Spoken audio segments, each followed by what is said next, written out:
everybody. I want to start today's video by saying thank you. Thank you so much to all of you who have left comments and questions on my previous videos. We've already talked all about how to clear some clutter from your business by aligning yourself with your priorities and how to deal with distractions, because now that we're working from home, there's so many distractions, right?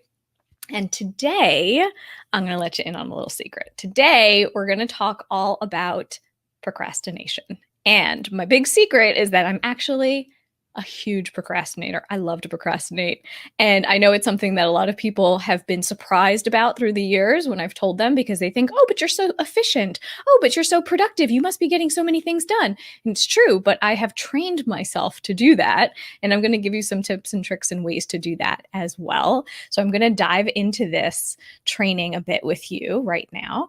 And, procrastination, it's something that hits all of us, but it's the way that you deal with it that really makes all the difference. So as many of you know, I'm an Emmy Award-winning television producer. I worked for a very long time in TV news, close to 20 years. You can't procrastinate in TV news. That is why I have actually gotten really good at this. And I'm the author of 2 books about productivity, Listful Thinking and Listful Living. And I also am a LinkedIn learning instructor. So there's 2 courses on LinkedIn that I have put together and taught. One about how to set up your remote office for optimal productivity. And the other one is all about how to use lists to be more productive and powerful in your day. And so I hope that you check those out. And as I go through the training today, if you have any questions or comments, please leave them below. I will get to those. And if you're watching the replay, leave them anyway.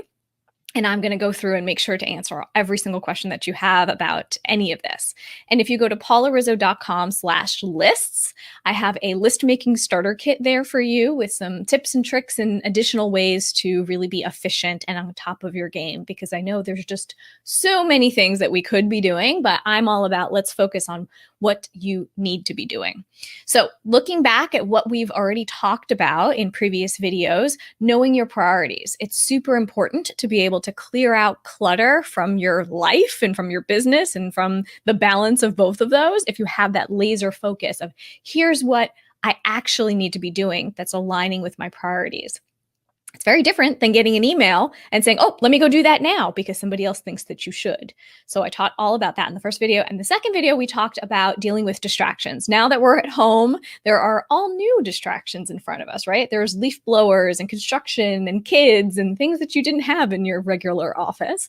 So to do a little quick recap on that, one way to deal with these distractions is to actually have a better to-do list.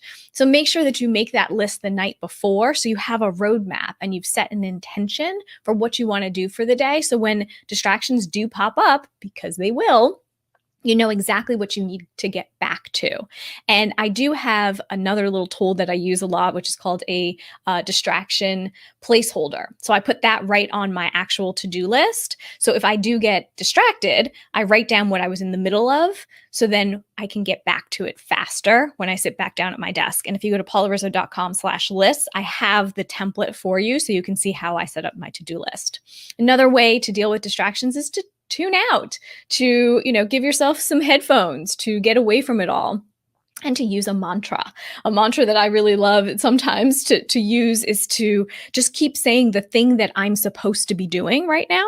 And it sounds a little crazy if there's other people around you, but if you're in an office by yourself, it's okay to be able to say, write this blog, working on the blog. And even if you have to write it down to remind yourself that that's what you're doing, it's so helpful, because if a distraction pops up, you might go and want to do that other thing, or it's an email that came in or whatever. But to keep yourself on track, I use that mantra. So that is, just a quick recap, but please check back on the other video that I did for some more deep dive on that. So, there's obviously productivity obstacles, many of which we have already talked about, the distractions. Procrastination is the one that we're going to dig in on today. It's super important. And then, of course, staying motivated. So I will get to that in a future video. But procrastination is the devil. It is the thing that will make you the least productive. You think that you're doing well for the day and then you procrastinate. But there are specific reasons why we actually procrastinate. And this is important to know so that you you can combat it. Okay. So understanding and knowing why you're doing it is really, really important. So the first reason is fear. Fear of the unknown, right? Fear of what happens if I do this thing. Will this actually, set me into a different bracket doing something totally different? Fear because you don't know how to do it, right? There might be an element of that, right? And that's lack of knowledge. Not knowing how to do your taxes is the reason why you don't do them, right? Because you're like, wait, I don't want to figure out how to do this. So I'm just going to procrastinate until the last second and freak out. I don't do that. That is why I have a bookkeeper and an accountant to do those things. They are much better qualified than I am because I probably would procrastinate this. So see, there are ways that you can combat even your own tendencies. Maybe you're overwhelmed and need support. This happens a lot of times. We'll have a project in front of us. We'll mean to get started with it, but we don't actually have the time or the space or whatever to do it. So instead of pulling it apart into smaller little pieces, we procrastinate. But maybe you need some support. And whether that be a friend or a family member or a coworker to go through and say, okay, what are the pieces that you can actually do? And what are the ones that you can maybe outsource or you ask for somebody else's help or whatever it is. So those are the three main reasons why we procrastinate. And the way to combat this is to make your goals bite-sized. And this is the exact same thing that I say about your list. So when you make your to-do list, you're doing the exact same thing here. We're not putting on a list, write book. If you put write book on your to-do list today, please let me know in the comments below. At any point, has write book been on your to-do list? Please let me know. Or anything like that, anything huge like that, climb Mount Everest, like these huge goals, you're never going to do it. You could be the fastest writer in the world and it won't happen. And I'm a pretty fast writer, I have to say. I can't write a book in one day. I don't think. I have not tried it, but I don't think that I could do it. So to make those goals bite-size, a small part. So a small part of the book would be to write the title or write the table of contents. Do you see? That smaller goal is attainable and you won't procrastinate it. Because if on the list we say write book, you're going to procrastinate it all day long because what does that mean? What do you have to actually do? You haven't pulled apart those little bite-sized nuggets. So that is the trick, right?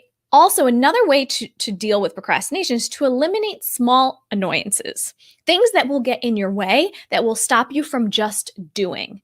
Some of these things include stacks of stuff, right? Piles that are on your desk, magazines, books you need to read, mean to read, any of that kind of stuff. And also, I have like the Tupperware clutter there because this is a great example of something that you might procrastinate to do is to deal with this Tupperware overflow. But every time you go over there, you get annoyed and everything falls out of the cabinet and you can't deal with it. But you know what? If you timed yourself and said, I'm going to just tidy this up, it would probably take you like 2 minutes out of your life, 2 minutes out of your life that would make your life so much easier. Why not just do that? But yet we procrastinate these things that would actually make us more efficient. So there's some other things that you can do to make things easier for yourself. You always want to simplify. Pick a gym with a locker so that your clothes are there. You already have a spot for the clothes as opposed to, I got to, you got to lug your stuff, you got to whatever. Make it easy on yourself. Use your optimal productivity time. So this is a lot of what I get into in my book, Listful Living, all about your personal productivity style. I've written about this quite a lot. Use the time that you work best to do what you need to do.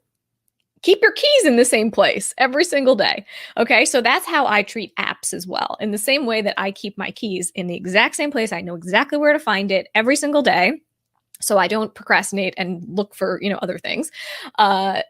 I do this with apps as well. I have specific apps for specific things, so I know exactly where they are. And other ways to kill procrastination is to use the Pomodoro technique, which I love. Now, if you've not done this before, it's 25 minutes of targeted time. Okay, so what you do is you set a timer. It's called Pomodoro because Pomodoro means tomato in Italian, and the guy who created it is Italian, and he used a little tomato timer when he was, creating this. So you set it for 25 minutes and you pick one task and you work on that task for 25 minutes and nothing else. And if you get distracted, you have to stop the clock. This is a great exercise because it teaches you what distracts you and how you react because you have to stop the clock, reset yourself and get back to it. So I definitely recommend that you try it. Also, stick to your list. It all comes back to a really well-constructed list. All of this, all of the things that I've spoken about in all of these videos come back to list making, really, okay? The way that you can prioritize, stick with your list. The way that you can, deal with distractions, stick with your list. Kill procrastination, stick with your list. So you really have to create this in a very, very structured and curated way. We're not just dumping everything on the list. Be clear about why you want to do this thing that you're procrastinating. Maybe you don't want to do it. You ever thought of that? That thing that keeps coming up on the list again and again and again. Why? Why does it keep coming back up? Maybe it's one of those things that I mentioned before, but maybe it's just you don't want to do it and you don't have to do it. And that's okay. Crossing things off your list permanently is very freeing, and actually, I recommend it all the time because it's a way to free yourself from thinking you have to do this thing. You might not have to. Evaluate it. And really, 10 minutes is all you need. So if you're in this procrastination zone and you're like, oh, I got to get started on that thing, set a timer for 10 minutes and just get started. You can do anything for 10 minutes, and it really gives you a good boost to jumpstart and to say, okay, I'm going to work on it. Let's see how far I can get. And at that point, you get into the groove and you're like, all right, I guess I could do another 10 minutes. And then you keep going and you keep going and you keep going. So that is a really helpful way to jumpstart killing your procrastination. And a lot of times I think about, Steve Jobs, who said, real artists ship. And in the same way, that is what Seth Godin also says, just ship. His book, Linchpin, is amazing. If you haven't read it, you should definitely check it out. But both of these very accomplished, amazing people have said just ship, as in just get it out the door. A lot of times we think, oh, it has to be perfect, or I'm not sure if I'm doing it right, or I can't. Just get it out there. And this is something that, from my background of working in TV news for so long, the deadline is coming up, right? If you're working for a 5 o'clock newscast, it has to be ready by 5 p.m. So if you're still working on this at 4:50, you have to ship it. It has to get out there. So you get really, really in tune to being able to say, okay, this is the best that I can get this at this point. It needs to go. And maybe you'll refine it at another point. And that's okay. But sometimes we just need to get out of our head and stop thinking, oh, if it could be better if I had more time, or I'll. Not true. Some of my best work has been done within like 5 or 10 minutes under the gun. And I'm sure you feel the same way. But just getting it out there will make all the difference. Or if you are, you have some questions about procrastination, or you're thinking, oh, I wish I knew more about XYZ thing, please let me know. So Charles, let me see what you're saying here. You just sent this through. You said, what about the list? What about when the list takes forever to go over, and how to see what is the best thing to work on? Okay. So here's the thing about the list and how to make the optimal best to-do list. The things on your to-do list should only be the things you have the time and the resources to do.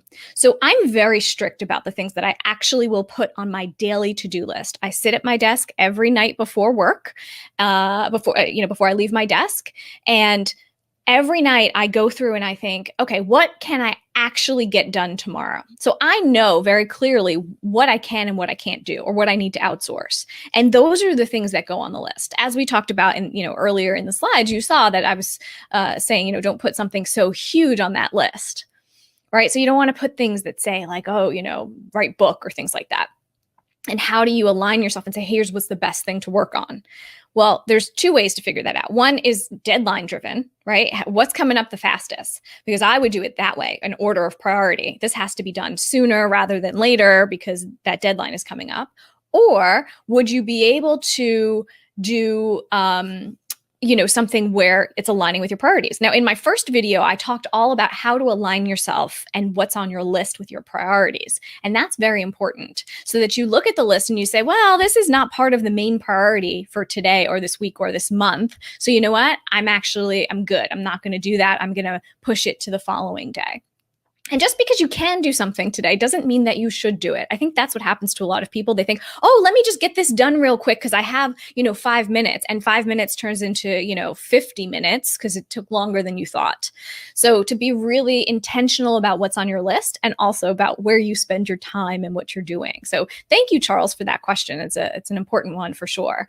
And, if anybody else has any questions, please put them in the chat box below. I'm happy to answer them, or comments. If you found something that has helped you with procrastination, I want to know about it.